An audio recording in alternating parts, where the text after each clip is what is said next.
साथियों नमस्कार, मैं हूं नीरज पटेल और आप देख रहे हैं नेशनल जनमत। उत्तर प्रदेश के वरिष्ठ आईपीएस ऑफिसर मुकुल कुमार गोयल को डीजीपी के पद से हटा करके अपने चहेते और सजाती देवेंद्र सिंह चौहान को कार्यवाहक डीजीपी बना करके उनको परमानेंट डीजीपी बनाने के लिए बहुत अच्छी रणनीति चली थी। मुख्यमंत्री योगी आदित्यनाथ जी ने टाइमिंग बिल्कुल सटीक बैठा ली थी, मगर संघ लोक सेवा आयोग ने उनकी पूरी मेहनत पर पानी फेर दिया और उत्तर प्रदेश सरकार से पूछ लिया, जब मुकुल गोयल का रिटायरमेंट बाकी था तो उनको 2 साल से पहले महज 9 महीने में ही पद से क्यों हटा दिया। जैसा कि मुकुल गोयल को हटाते समय उसने आरोप लगाए थे कि अकर्मण्य हैं, सरकारी काम में रुचि नहीं लेते हैं, लापरवाह हैं। यही वाली बात उसने आयोग को बता दी। तो आयोग ने पूछ लिया डीजीपी बनने के बाद कौन कौन सी घटनाएं हुई जिसमें उनकी भूमिका संदिग्ध थी, भ्रष्टाचार के कौन कौन से मामले उनके खिलाफ थे।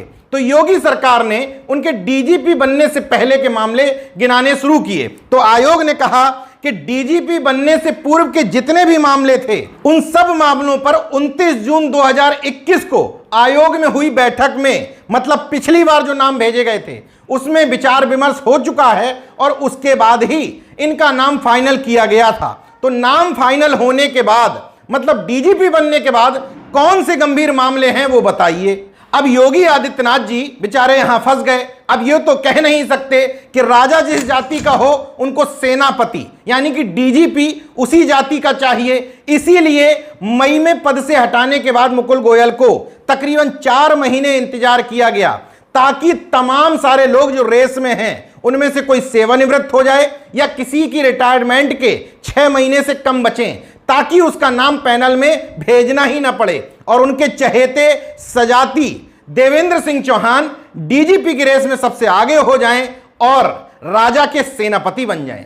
हालांकि परम पूजनीय प्रातः स्मरणीय योगी आदित्यनाथ जी महाराज पर जातिवाद का आरोप लगाने का मेरा मन कतई नहीं कर रहा, मगर एक बार तो खुद योगी जी अपने मुंह से कह चुके हैं, दूसरे ये आंकड़े जो ठहरे ये चीख चीख करके कह रहे हैं कि योगी जी ऐसा सिर्फ जातिवाद की वजह से कर रहे हैं। अब 3 परिस्थितियां ही योगी जी के सामने हैं आयोग जिन पर सवाल पूछ सकता है। वो पूछ सकता है कि 11 मई 2022 को यानी कि तकरीबन 4 महीने पहले जब मुकुल गोयल हटा दिए गए थे तो अन्य सीनियर आईपीएस होने के बाद भी देवेंद्र सिंह चौहान ही कार्यवाहक डीजीपी क्यों बनाए गए। चलिए बना दिया, तो 4 महीने का लंबा समय क्यों लिया गया पैनल में नाम भेजने के लिए आयोग के पास। ऐसी स्थिति में आयोग पूछ सकता है कि पुराने डीजीपी को हटाने की तिथि से अगर जोड़ा जाए तो उसमें अकेले देवेंद्र सिंह चौहान नहीं, आरपी सिंह सबसे वरिष्ठ आईपीएस अधिकारी होंगे,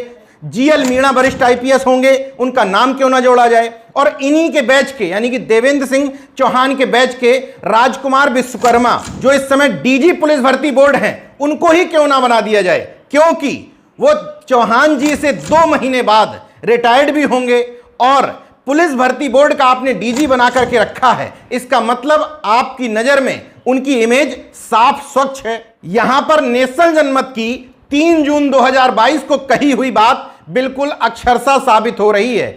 अब सरकार मुख्यमंत्री जी के चहेते और सजाती आईपीएस को डीजीपी बनवाने के लिए कौन सा हथकंडा अपनाएगी ये तो वक्त ही बताएगा, लेकिन इतना मैं दावे के साथ कह सकता हूं कि पैनल में नाम जुलाई के बाद भेजे जाएंगे, तब तक इन्हीं को कार्यवाहक डीजीपी बना करके रखा जाएगा। हालांकि मैंने यह अनुमान लगाया था कि आयोग को प्रस्ताव जुलाई माह के बाद भेजा जाएगा ताकि जीएल मीणा इस रेस से बाहर हो जाएं, मगर सरकार कोई रिस्क नहीं लेना चाहती थी। उसने प्रस्ताव सितंबर में भेजा ताकि 1987 बैच के मुकुल गोयल के अलावा सभी रेस से बाहर हो जाएं। सरकार आश्वस्त थी क्योंकि मुकुल गोयल को हटाया है इसलिए आयोग उनके नाम पर कोई चर्चा करेगा नहीं और देवेंद्र सिंह चौहान बिना किसी रोक रुकावट के उत्तर प्रदेश के सेनापति यानी कि डीजीपी बन जाएंगे। लेकिन यहीं पर योगी आदित्यनाथ जी की सरकार अपनी चाल में फंस गई।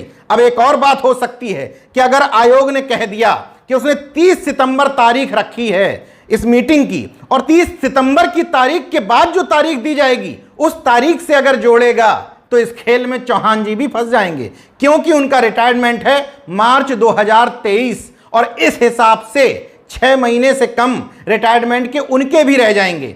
ऐसी स्थिति में योगी सरकार के पास एक ही रास्ता बचता है।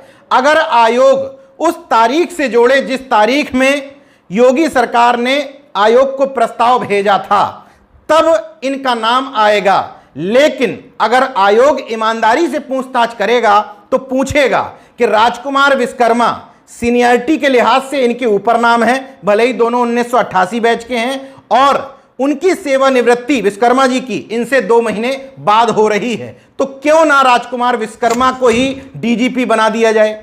और आयोग अगर रिटायरमेंट के समय के हिसाब से देखेगा तो उनके नीचे जो 2 नाम हैं, आनंद कुमार और विजय कुमार, इन दोनों का नाम भी डीजीपी की रेस में आ सकता है। मगर मैंने जो बात पहले कही थी कि राजा नहीं चाहेगा कि सेनापति उनकी जाति का ना बन पाए, ऐसा मैं कहना नहीं चाहता था, मगर मजबूरी में कह रहा हूं। योगी जी की सरकार बनती है, केंद्र की प्रतिनियुक्ति से वापस बुला करके सुलखान जी को डीजीपी बना देते हैं। सुलखान जी का जिस दिन रिटायरमेंट था उसी दिन शाम को सूचना आती है कि योगी सरकार की रिक्वेस्ट पर हामी भरते हुए केंद्र सरकार ने 3 महीने का कार्यकाल बढ़ा दिया है।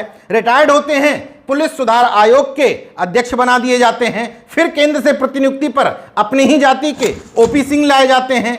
तमाम आरोप झेलने के बावजूद 2 साल 1 महीने तक उत्तर प्रदेश के डीजीपी रहते हैं। इस बात से ब्राह्मणवादी मीडिया को तकलीफ हो जाती है और वो पूरे उत्तर प्रदेश में लॉ एंड ऑर्डर खराब होने की खबरें चलाने लगता है। उसको मैनेज करने के लिए पहले एसीएस होम अवनीश चंद्र अवस्थी बनाए जाते हैं, फिर एससी अवस्थी को डीजीपी बना दिया जाता है, इसके बाद मुकुल गोयल लाए जाते हैं, मगर 9 महीने में ही उनको रुखसत कर दिया जाता है। जबकि जानकार लोग बताते हैं, उन्हीं के तमाम साथी, कि मुकुल गोयल अच्छे और ईमानदार ऑफिसर माने जाते हैं। तो मजबूरन मुझे पुराने वर्ण व्यवस्था का वो जातिवादी सिस्टम याद आता है जिसमें राजा यानी कि सीएम ठाकुर बिरादरी का होगा है, सेनापति यानी कि डीजीपी ठाकुर जाति का होगा, कवायद चल रही है, पहले भी तमाम कोशिशें हुई हैं। राजा का वजीर यानी कि सलाह देने वाला मंत्री यानी कि चीफ सेक्रेटरी ब्राह्मण जाति का होगा। लगातार योगी सरकार में इस बात का ध्यान रखा जा रहा है कि यह पद इनके लिए रिजर्व करके रखा जाए। और लिखिया मुंशी, हिसाब किताब रखने वाला यानी कि राजस्व परिषद का चेयरमैन कायस्थ या बनिया बिरादरी का होगा, इस बात का भी पूरी तरीके से ख्याल रखा जा रहा है। सबकी सूची उठा के देख लीजिए कि जब से भारतीय जनता पार्टी उत्तर प्रदेश में सत्ता में आई है, इन चारों पदों पर किस तरीके से वर्ण व्यवस्था को बनाए रखने के लिए उसने काम किया है। और नीचे की जो प्रजा होती थी उसका काम होता था इन तमाम लोगों को फैसिलिटेट करना, इनकी सुख सुविधाओं का ख्याल रखना। वैसा ही अन्य समाज के अधिकारियों से, लोगों से अपेक्षा की जा रही है। खैर, मैं ये जानता हूं कि योगी आदित्यनाथ जी एक मठ के महंत हैं, वो जातिवाद नहीं कर सकते। मेरे इन सब आरोपों को वो झुठला देंगे और इस बार राजकुमार विश्वकर्मा को उत्तर प्रदेश का नया डीजीपी बना देंगे। देखते रहिए नेशन जनमत, जागरूक और सजग बने रहिए। जय विज्ञान, जय संविधान, जय लोकतंत्र। धन्यवाद।